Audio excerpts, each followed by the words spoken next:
नमस्कार दोस्तों, रुक्मणी क्लासेस के यूट्यूब चैनल में आपका स्वागत है। आगे अपन स्टार्ट करते हैं प्रतिशत में, जो हमारी थर्ड क्लास होगी, परसेंटेज।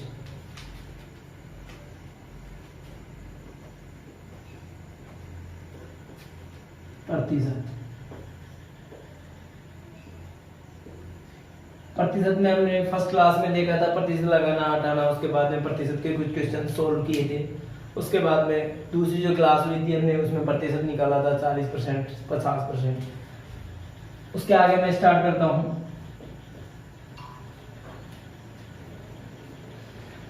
जैसे मैंने कल बताया था, ऐसे एग्जांपल बताए थे। किसी संख्या को 16.66% से बढ़ाया जाता है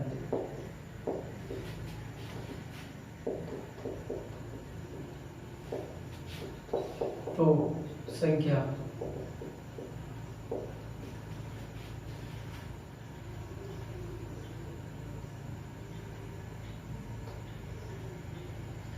सात सौ हो जाती है।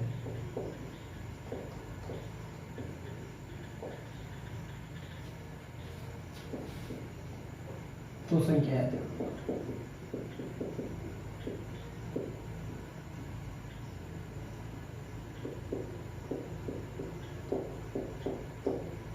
सॉल्यूशन। दोस्तों, कोई भी संख्या अपने आप में 100% होती है। कल मैंने बताया था 100%।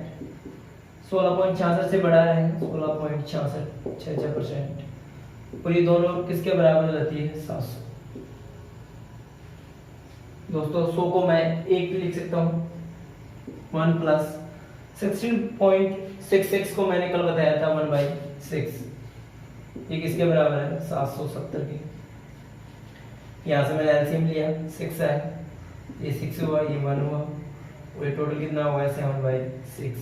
7/6 ऑफ नंबर इक्वल्स टू 7, 770। यहाँ पे नंबर कैलकुलेट करेंगे तो ये हो जाएगा 770 मल्टीप्लाई बाई 6/7। सॉरी, 770 नहीं है, 700। ये 700 है।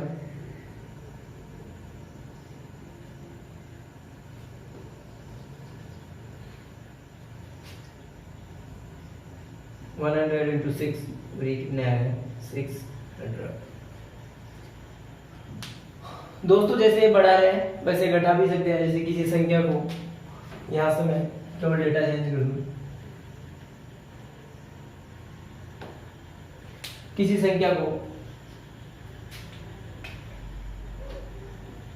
14.28 से घटाया जाता है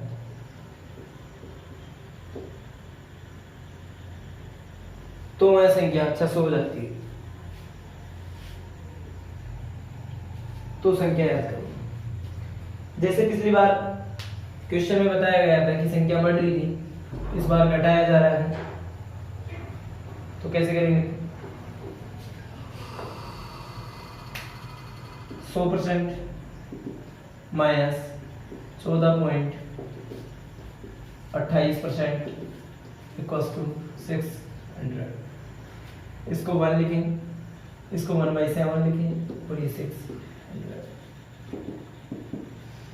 एलसीएम लिया 7 आया, 7 माइनस 1/600, तो ये कितना हो जाएगा? 6/7 ऑफ नंबर इक्वल्स टू 600।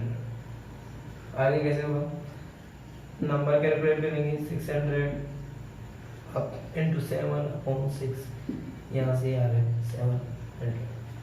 किसी संख्या को घटा भी सकते हैं, किसी संख्या को बढ़ा भी सकते हैं।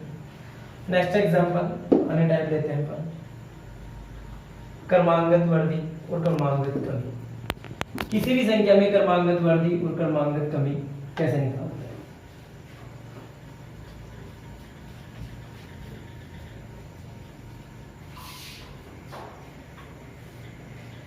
कोई नंबर है, नंबर लिया मैंने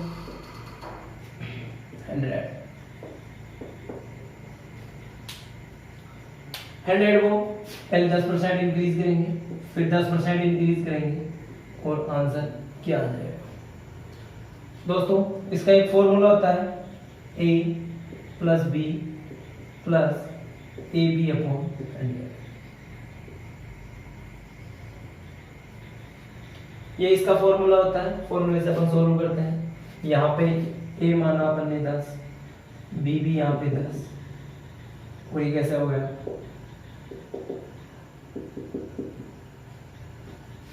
10 plus 10 plus 10 into 10 100, 20 plus 1 equals to 21। ये इसका सॉल्यूशन होगा। इसको डायरेक्ट कैसे निकाल सकते हैं, जैसे मैंने आपको फर्स्ट क्लास में बताया था, किसी भी संख्या का 10% निकालना है तो उसके लास्ट वाली डिजिट से पॉइंट छोड़ के 1 डिजिट छोड़ के दशमलव लगा देते हैं, 10% आ जाता है। दोस्तों यहाँ पे नंबर है अपने पास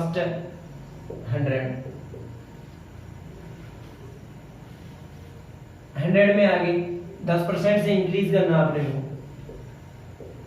एक छोड़ के दशमलव है, आंसर क्या आएगा 10। टोटल नंबर कितना होगा 110। नेक्स्ट टाइम फिर 10 इंक्रीज करेंगे तो एक छोड़ के दशमलव लगाएंगे, नेक्स्ट क्या आ जाएगा 11, और ये कितना हो जाएगा 121। जो अपना मेन मूल नंबर था वो था 100 इसमें से लेस किया और ये आंसर कितना आ गया 21%। क्या ये और ये वैल्यू सेम है? तो दोस्तों कोई जरूरी नहीं है अपन फॉर्मूला लगाएं, लेकिन दोनों चीजें आनी चाहिए। ये फॉर्मूले से होगा वो डायरेक्ट होगा। दूसरा नंबर लेते हैं हम,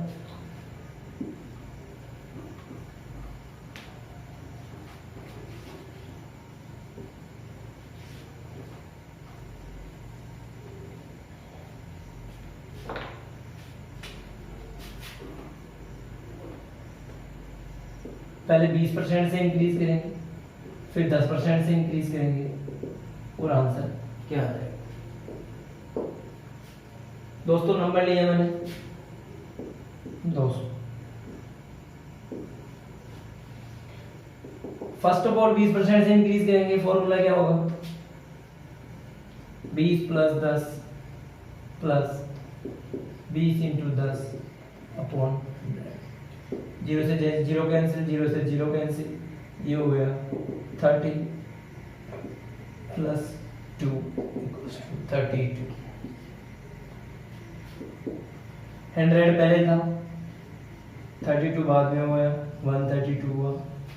200 का 132 निकालेंगे, 200 132 अपॉन 100, 0 से 0 कैंसिल हुआ, और हुआ 264। तो ये जो फॉर्मूला था अपने डायरेक्ट अपने जो हमारा फॉर्मूला था a plus B plus A B upon 100 से सोल्व किया। 100 से कैसे सोल्व करेंगे, नंबर कितना था 200, पहले 20% इंक्रीज करना है, 10% निकालेंगे कितना होगा 20, 2 से मल्टीप्लाई किया कितना होगा 40।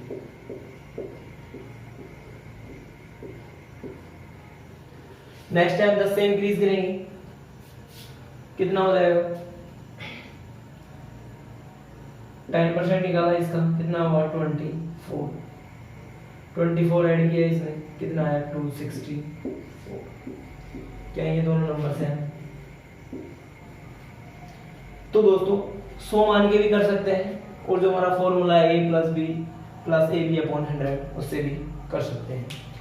दोनों में कोई अंतर नहीं आएगा, इससे इजी कैलकुलेट हो जाएगा। किसी भी नंबर को अपन 100 अज्यूम करके कैलकुलेशन कर सकते हैं। नेक्स्ट लेंगे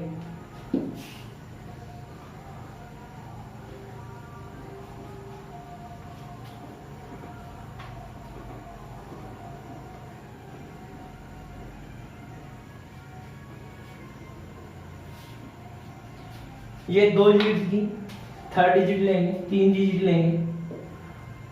किसी नंबर को 10% इंक्रीज किया, 20% इंक्रीज किया और 30% इंक्रीज किया, तो वैल्यू क्या होगी दोस्तों? 3 वैल्यूज का जो फॉर्मूला होता है A plus B plus C plus A B upon 100, B C upon 100, C upon 100 plus A B C upon 10,000।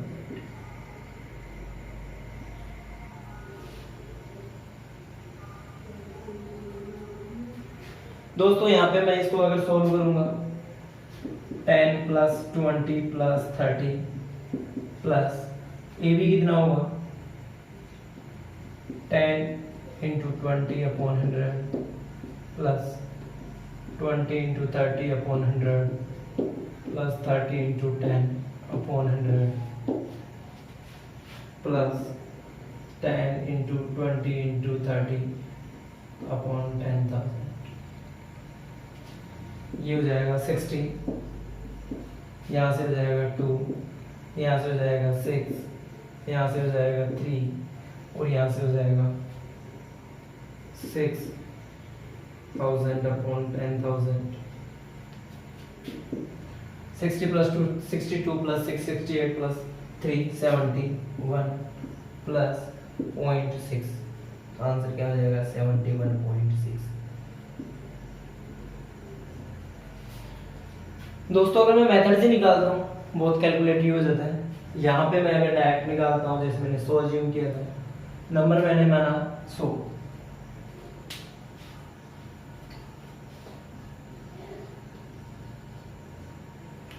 सबसे पहले मैंने 10% निकाला, 10% इंक्रीज किया, कितना आया 110। 110 के बाद में मैं 20% निकालूंगा। 20% निकालने के लिए क्या होगा 110 का 10% निकाला 11 है, 20% निकालूंगा 22 हो जाएगा 132। और 132 का 30% निकालूंगा प्लस 30%। किसी भी संख्या का 10% निकालते हैं तो लास्ट डिजिट से एक छोड़ के दशमलव लगाते हैं, तो इसका 10% क्या होगा 13.2। इसको 3 से मल्टीप्लाई करूंगा, अगर 30 निकालूंगा तो ये कितना हो जाएगा 0.6 और 30 0.6171। इसमें से 100 लेस कर दूंगा, कितना आया आंसर 7.6। क्या ये दोनों सेम है? तो यहाँ पे अगर अपना 100 मान के एज्यूम करके करता हूँ तो बहुत इजी आ जाता है। यहाँ पे अगर मैं मेथड से करता हूँ तो बहुत डिफिकल्ट हो जाता है। वैसे ये फॉर्मूला अपने को सीआई वगैरह में बहुत इंपॉर्टेंट होगा, लेकिन अभी अपने के लिए अगर क्रमांगत वर्दी और क्रमांगत कमी देखते हैं तो ये डायरेक्ट 100 मान के भी कर सकते हैं। नोट डाउन कर लीजिए।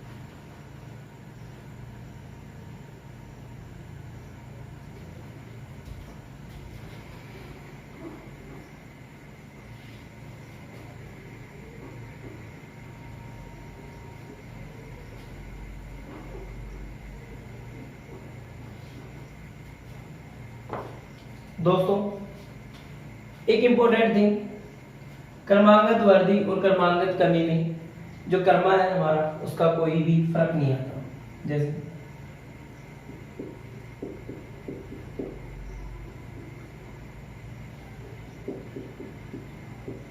वर्दी है कमी में कर्म का कोई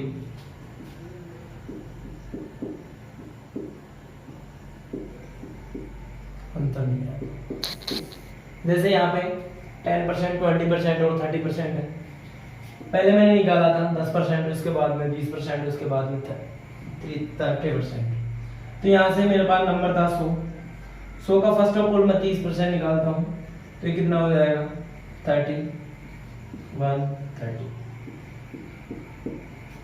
उसके आगे मैं 20% निकाल देता हूँ, तो ये हो जाएगा 10% हो जाएगा 13 और 20% हो जाएगा 26।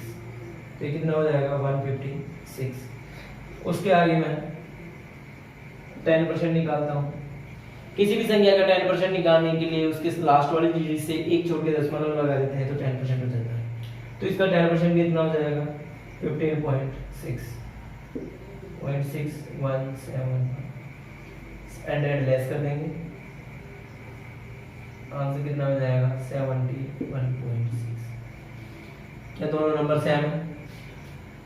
तो दोस्तों जो हम क्रमांकित वृद्धि और कमी निकालते हैं तो उसमें जो हमारा क्रम होता है उसका कोई भी अंतर नहीं होता।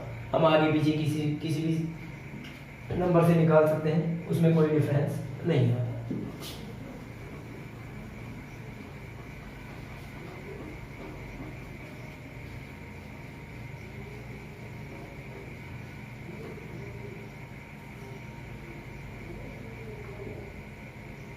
दोस्तों जैसे मैंने बताया क्रम चेंज करने से परसेंटेज में कोई अंतर नहीं होता। नेक्स्ट क्वेश्चन लेंगे अपन। दोस्तों मैंने पहली क्लास में बताया था फ्रैक्शंस के बारे में। फ्रैक्शन यदि हमें याद होता है तो कुछ क्वेश्चन जैसे होते हैं जो बहुत इजीली हो जाते हैं, अदरवाइज उनको करने में बहुत कठिनाई होती है। जैसे मैं क्वेश्चन लूं, किसी संख्या में वृद्धि जब करता हूं तो मैं यहाँ पे अपर एरो से शो करूंगा और कमी करता हूं तो उसको डाउन एरो से शो करूंगा। किसी संख्या को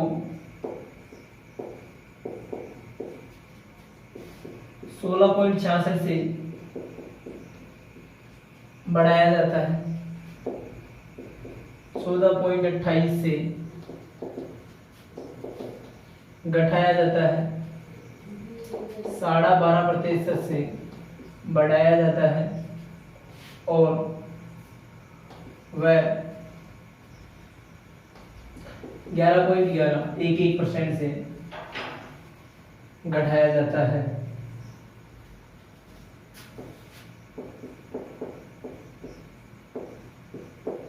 तो संख्या में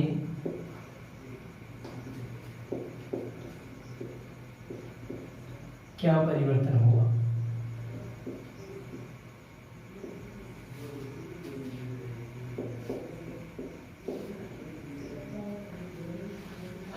दोस्तों जैसे मैंने ऊपर बताया वृद्धि करने के लिए मैं अपर एरो का यूज करूंगा और कमी करने के लिए डाउन एरो का यूज करूंगा। तो दोस्तों किसी संख्या को 16.66% से बढ़ा रहे हैं, उसी संख्या को हम 14.28% से घटा रहे हैं, फिर 12.5% से बढ़ा रहे हैं, फिर 11.11% से मैं वापस घटा रहा हूं, तो संख्या में क्या परिवर्तन होगा?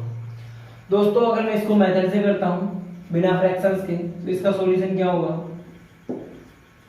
कोई भी संख्या अपने आप में 100% होती है, उसमें मैंने 16.66% बढ़ाया तो 116.66% हुआ। दूसरा नंबर 100% है, 100% में से मैंने 14.28% घटा दिया तो हो जाएगा 85.72%। थर्ड हुआ 100%, 100% में मैंने 12.5% बढ़ा दिया तो हो जाएगा 112.50%। फोर्थ नंबर है, संख्या को मैंने 11.11 से घटा दिया तो 100% माइनस 11.11% तो 88.89%। दोस्तों मैंने नंबर अज्यूम किया है, वो नंबर तो वो x है, तो यहां से मैं कैलकुलेट करूंगा नंबर x। फर्स्ट नंबर है 116.66 अपॉन 100, दूसरा था 85.72 अपॉन 100,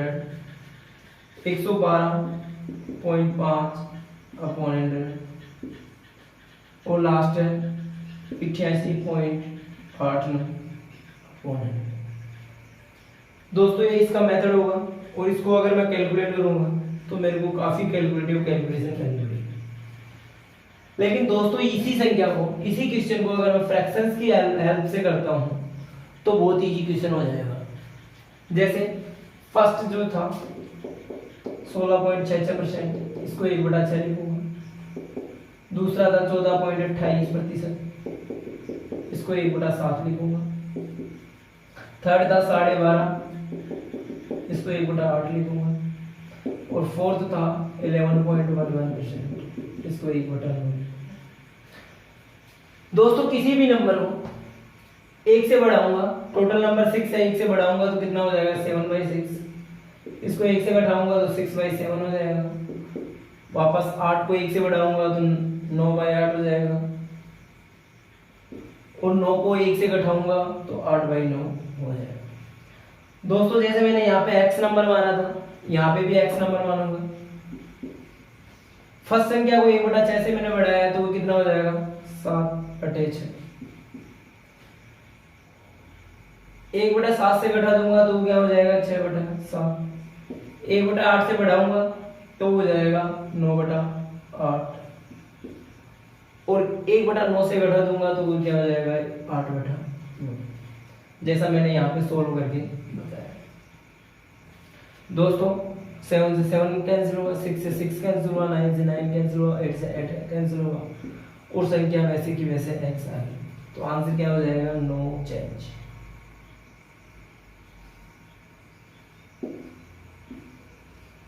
काफी टाइम्स एग्जाम्स में ऐसे क्वेश्चन पूछे जाते हैं और इन्हें देख के हर कोई कैंडिडेट जो अच्छी क्वालिटी रखता है वो बंदा तो कर सकता है। अदरवाइज जो मीडियम लेवल के स्टूडेंट्स होते हैं इन संख्याओं को, जैसे इस मेथड से मैं करूंगा तो इस कैलकुलेशन को छोड़ के, क्योंकि कंपटीशन में इतना टाइम नहीं मिलता और इसे देख के छोड़ दे रहे हैं, आप फ्रैक्शंस का यूज करते हैं तो दोस्तों बहुत इजी क्वेश्चन हो जाता है और बहुत ही इजी क्वेश्चन हो जाता है। नेक्स्ट क्वेश्चन लेते हैं दोस्तों, इसको नोट डाउन कर लीजिए।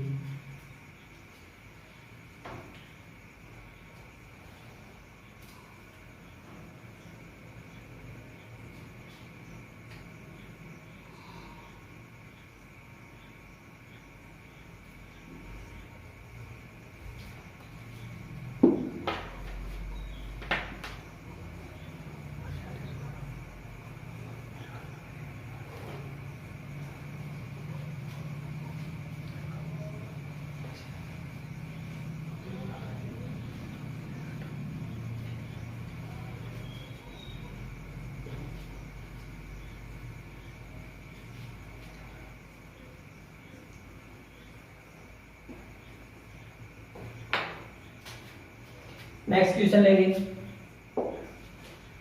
क्वेश्चन है पूजा अपनी आय का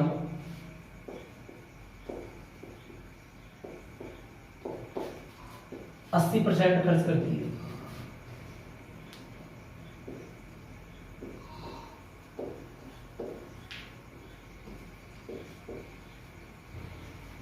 यदि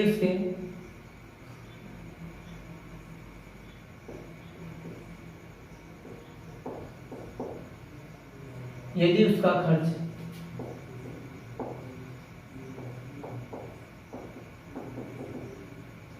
12.5% से बढ़ जाता है और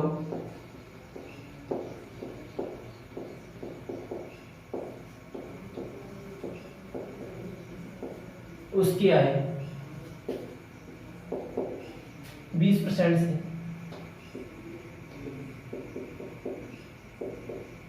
बढ़ जाती है तो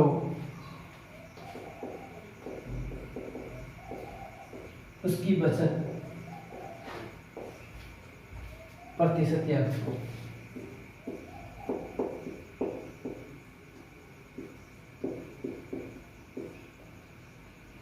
सॉल्यूशन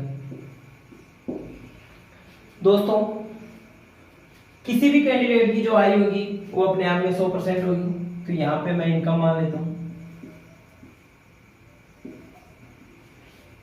ये अपना एक्सपेंडिचर हो गया।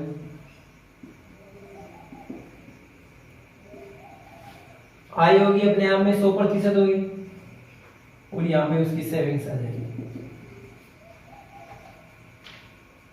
100 रुपए, ये 100 उसकी आई है, उसमें से 80% खर्च कर देती है, तो कितना से सेविंग्स कितनी हो जाएगी उसकी 20।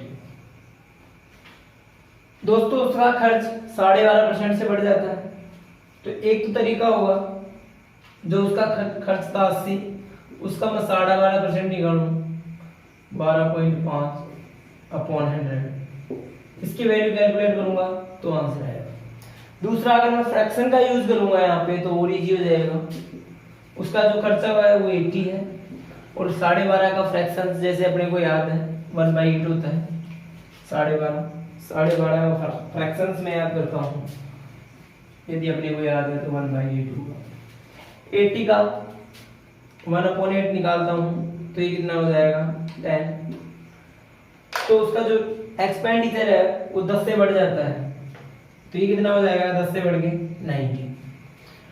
और जो उसकी आय है वो 20% से बढ़ जाती है, तो 100 से 20% बढ़ के कितनी हो जाएगी 120।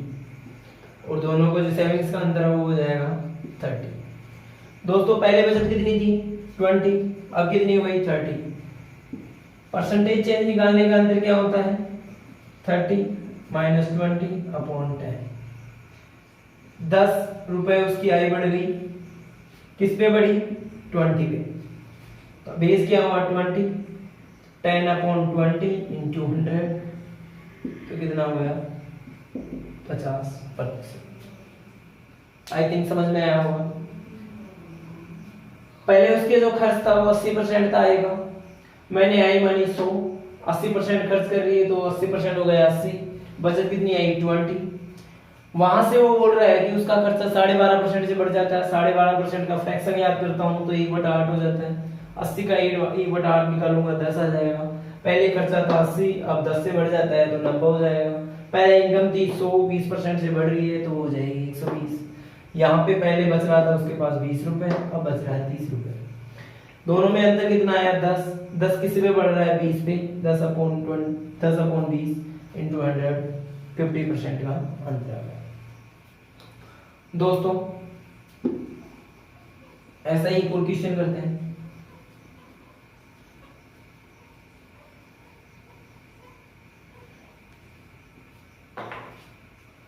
जैसे पूजा अपनी आय का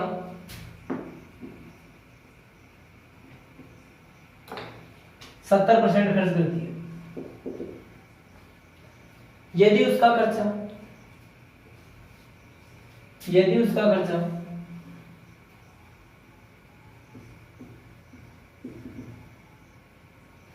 14.28 से प्रतिशत से बढ़ जाता है और उसकी आय में 20% की वृद्धि हो जाती है, तो उसकी बचत प्रतिशत याद करो।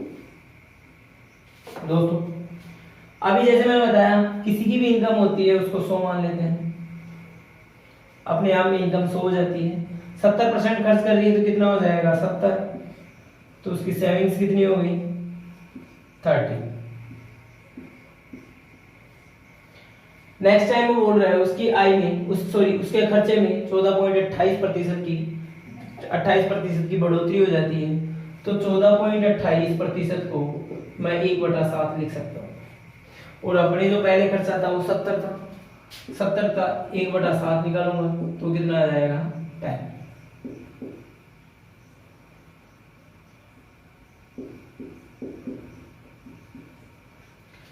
खर्चे में 10 की बढ़ोतरी हो रही है तो खर्चा कितना हो जाएगा 80। इनकम में कितने प्रतिशत की बढ़ोतरी हो रही है 20%, तो ये कितना हो जाएगा 120। पहले इनकम थी 100, खर्चा हो रहा था 70, बचत कितनी है 30। अब खर्चा कितना है अब इनकम कितनी है 120, खर्चा कितना है 80, बचत कितनी आ रही है 40। दोनों में चेंज कितना होगा 40 माइनस 30, तो अंतर कितना हो गया 10। 10 की बचत में बढ़ोतरी हुई, आधा किस पे हुआ 30 पे, तो 10/30 इंटू 100, तो ये कितना हो जाएगा 33.33%। दोस्तों आई थिंक समझ में आया होगा, नोट डाउन कर लीजिए।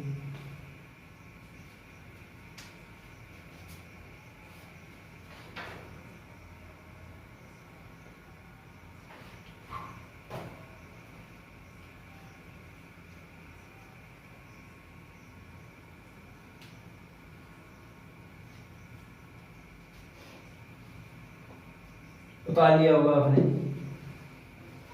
एक ऐसा ही और एग्जांपल बताता हूं।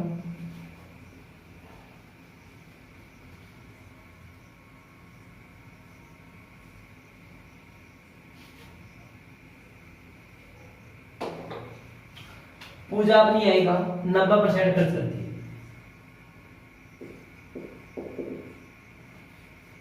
पूजा अपनी आई का 90% खर्च करती है और उसके खर्च में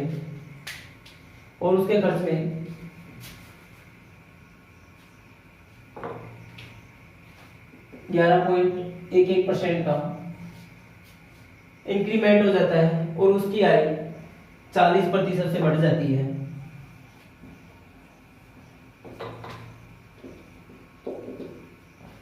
तो उसकी बचत परसेंट याद करो।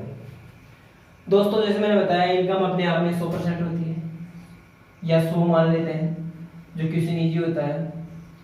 कोई भी परसेंटेज निकालने की डायरेक्ट वैल्यू निकाल जाती है। मैंने इनकम मानी 100, यहां से 90% खर्च हो रहा है, तो खर्चा कितना हो जाएगा? 90% मतलब 90, और सेविंग कितनी हो जाएगी? 10। नेक्स्ट इक्वेशन में बोल रहा है कि उसकी जो खर्च है वो 11% से बढ़ जाता है। दोस्तों 11 का मैं अगर फ्रैक्शंस निकालता हूं तो 1/9 हो जाता है। और 90 अपना जो एक्सपेंस है वो 90 है, 90 का 1/9 निकाला तो 10 हो गया। तो खर्चे में 10 की बढ़ोतरी हुई, खर्चा कितना हुआ? 100। और इनकम में कितने प्रतिशत बढ़ोतरी हुई है? 40। तो 100 से 40% बढ़ा है तो 140। दोनों का डिफरेंस कितना हुआ? 40। दोस्तों पहले बचत कितनी आ रही थी? 10। अब बचत कितनी आ रही है? 40। दोनों में अंतर 30। 30 की बचत ज्यादा हो रही है, आधार क्या है? 10, तो 30/10 into 100।